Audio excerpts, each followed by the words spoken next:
जय हिंद साथियों। जैसा कि साथियों कल की वीडियो में संविधान का भाग 1 के बारे में पढ़ा था, आज संविधान के भाग 2 के बारे में पढ़ेंगे। तो साथियों संविधान भाग 2 में क्या है, तो संविधान भाग 2 में नागरिकता का वर्णन है। इसमें अनुच्छेद 5 से 11 तक में नागरिकता को रखा गया है। ठीक है, तो बात करते हैं संविधान की। तो भारतीय संविधान में ब्रिटेन से एकल नागरिकता का प्रावधान लिया गया, मतलब नागरिकता का प्रावधान कहाँ से लिया गया, ये ब्रिटेन के संविधान से लिया गया था। 26 जनवरी 1900 कब 26 जनवरी 1949 से अग्रगीत किए गए संविधान के 15 अनुच्छेदों में से नागरिकता के भी अनुच्छेद 5, 6, 7, 8, 9 शामिल थे। बात करते हैं अनुच्छेद 5 की। तो अनुच्छेद 5 क्या है, नागरिकता की परिभाषा देख लेते हैं पहले। तो नागरिकता की परिभाषा, नागरिकता दो प्रकार की होती है। एकल नागरिकता जो कि हमारे इंडिया में है, और दोहरी नागरिकता यूएसए और स्विट्जरलैंड में है। कहाँ, यूएसए और स्विट्जरलैंड में। ठीक है, दोहरी नागरिकता। संविधान के प्रारंभ में, मतलब अनुच्छेद 5 में, भारत में निवास करने वाला वो प्रथम व्यक्ति भारत का नागरिक माना जाएगा। अनुच्छेद 5 के अनुसार जो भारत राज्य में जन्मा हो, जिसके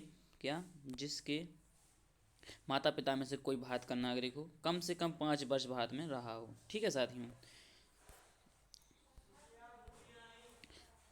वह व्यक्ति जो 19 जुलाई 1948 से पहले भारत आया हो और सामान्य रूप से भारत निवास कर रहा हो, वह भारत का नागरिक होगा। ठीक है, छठवां क्या है, वह व्यक्ति या उसके माता पिता या उसके पूर्वज अविभाज्य भारत में पैदा हुए हों। क्या नहीं, मतलब किसी उस नागरिक का पिता माता यानी उसके पूर्वज कोई भी भारत में पैदा हुए हैं। ठीक है, अनुच्छेद 6 की बात करें तो अनुच्छेद 6 में क्या है, पाकिस्तान से भारत आए व्यक्ति यानी लोगों की नागरिकता का विषय में वर्णन। ठीक है, तो वह व्यक्ति जो 19 जुलाई 1948 के बाद पाकिस्तान से भारत आए हो और वहाँ यहाँ 6 महीने रहने के बाद उसने संविधान लागू होने से पहले अपना पंजीकरण करा लिया।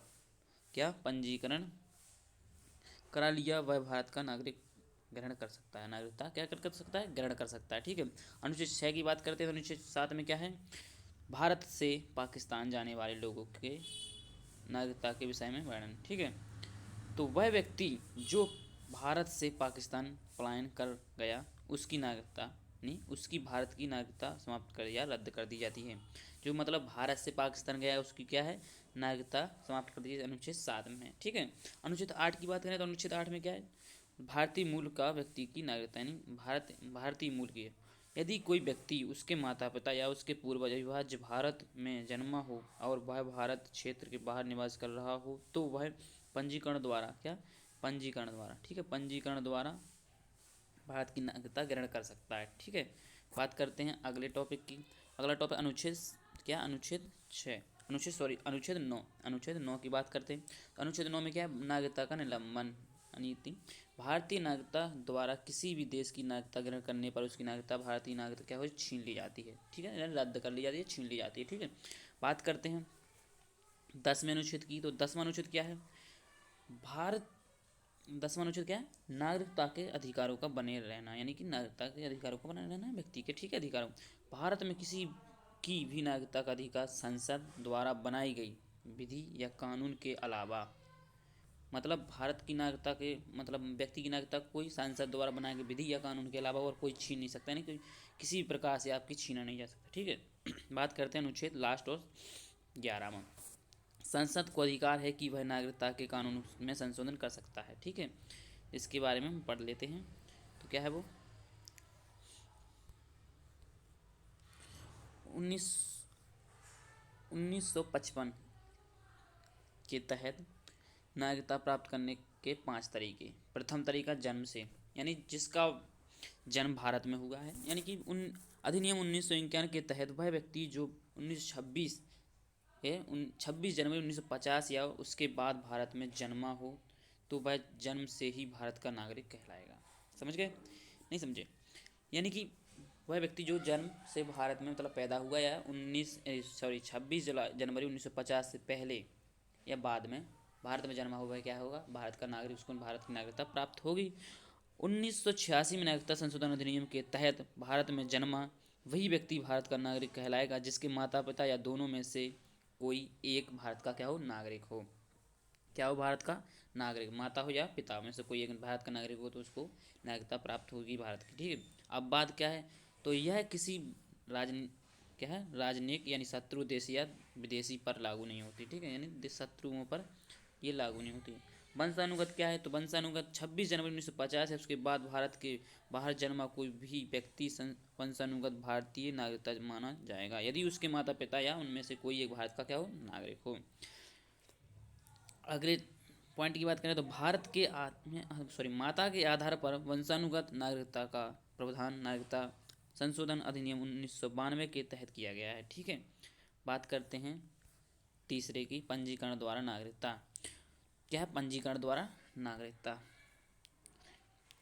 नागरिकता अधिनियम 1955 के तहत किसी भी व्यक्ति अवैध रूप से अप्रवासी ना हो को पंजीकरण के द्वारा नागरिकता दी जा सकती है यदि वह निम्न श्रेणी में हो। ठीक है, भारतीय मूल का व्यक्ति हो और आवेदन से पहले न्यूनतम 7 साल से भारत में रह रहा हो तो उसे क्या है, नागरिकता मिल सकती है पंजीकरण द्वारा। पंजीकरण से पूर्व 12 महीने लगातार भारत में रहना अनिवार्य है। पंजीकरण से पहले पिछले 8 वर्ष में उसका निवास न्यूनतम 6 वर्ष होना चाहिए। ठीक है, कहाँ, वो इंडिया में। भारतीय नागरिकता से विवाहित व्यक्ति जो पंजीकरण से पहले न्यूनतम 7 वर्ष पहले भारत में रहा हो वो भी पंजीकरण को दोबारा भारत की नागरिकता ग्रहण कर सकता है। भारतीय नागरिकता नागरिक के नाबालिग बच्चे भारत के नागरिक। ठीक है, ऐसा व्यक्ति जिसके माता पिता पहले से भारत में नागरिकता के लिए पंजीकृत हो वह भी भारत का नागरिक हो सकता है। ऐसा व्यक्ति जो 5 वर्ष से भारतीय ओवरसीज नागरिकता का कार्ड के लिए पंजीकृत हो और आवेदन से पहले न्यूनतम 12 वर्ष तक से भारत में रहा हो वो भी नागरिकता ग्रहण कर सकता है। लास्ट और अंतिम की देखें बिंदु तो क्या है, नागरिकता संशोधन अधिनियम 2015 के तहत इसमें 30 दिन की छूट दी गई है। इम्पोर्टेंट है, 2015 के तहत इसमें क्या है, 30 दिन की छूट दी गई। ठीक है, अगले टॉपिक की बात करते हैं तो अगला टॉपिक क्या है,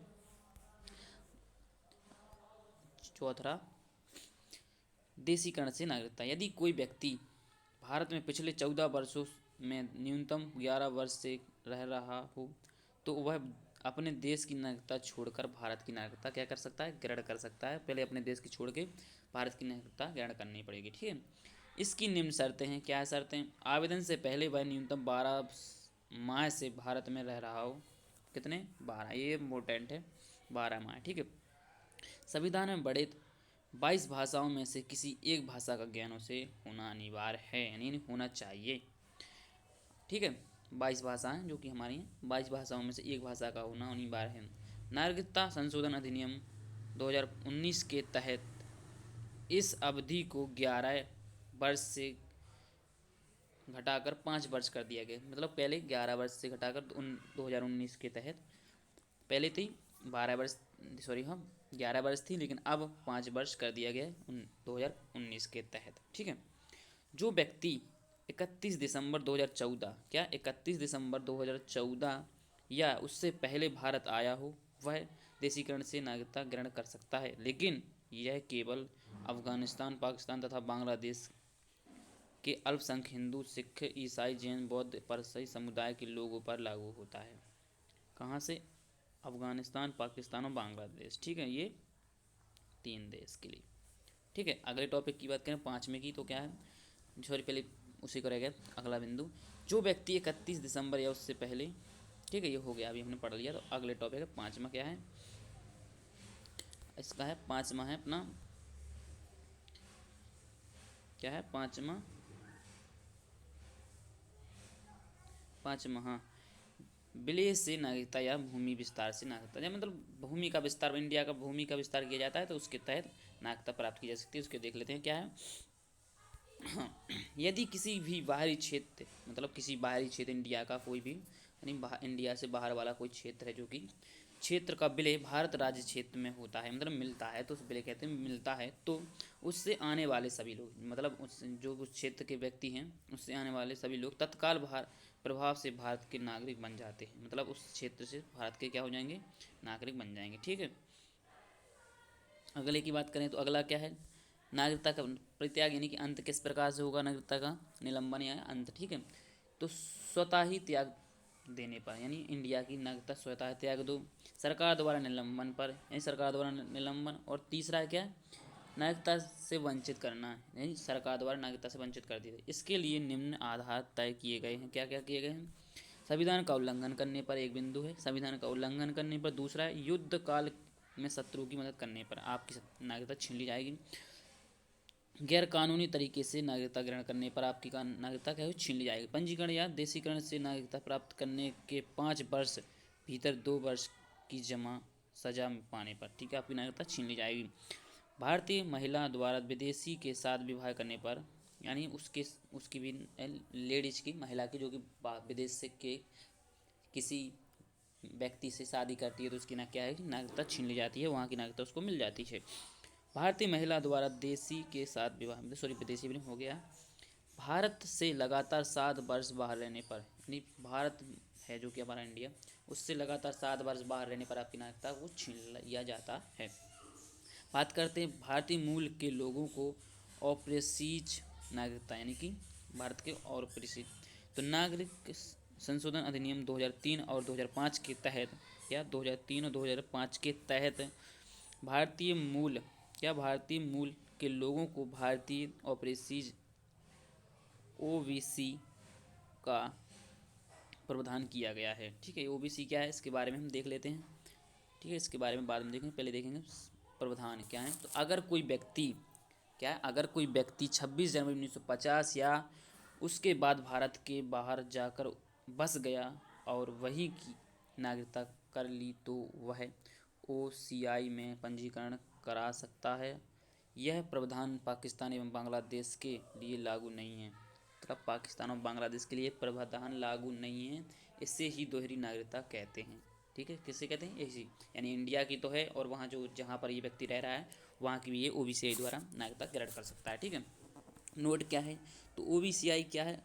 कार्ड धारक सदैव भारत में बिना वीजा आ जा सकते हैं, लेकिन इन्हें अनुच्छेद 326 के तहत मतदान का अधिकार नहीं है। कहाँ का? इंडिया का मतदान नहीं कर सकते। ठीक है ये, तथा अनुच्छेद 16 के तहत अवसर की समानता प्रदान नहीं है। ठीक है, अवसर, कोई किसी प्रकार का अवसर प्रदान नहीं किया जाएगा। ठीक है, बात करते हैं नागरिकता संशोधन अधिनियम 2015 के तहत पीआईओ आधार कार्ड भारतीय मूल का व्यक्ति को भी ओसीआई में मिला लिया गया है। पीआईओ को क्या है? ओसीआई में मिला लिया गया है। ठीक है, परंतु एनआरआई, जो कि एनआरआई प्रवासी भारतीय हैं, एनआरआई जो विदेश में जाते हैं को मतदान का अधिकार दिया जाता है। एनआरआई जो कि विदेशों में रहते हैं हमारे इंडिया के, उनको मतदान का अधिकार दिया जाता है। अगले टॉपिक की बात करें तो अगला क्या है हमारे? अगले हैं प्रीवियस क्वेश्चन हैं। तो क्या है? पहला क्वेश्चन है, आपको आंसर दिए गए हैं लेकिन आपको फिर भी आपको पढ़ना है उनको।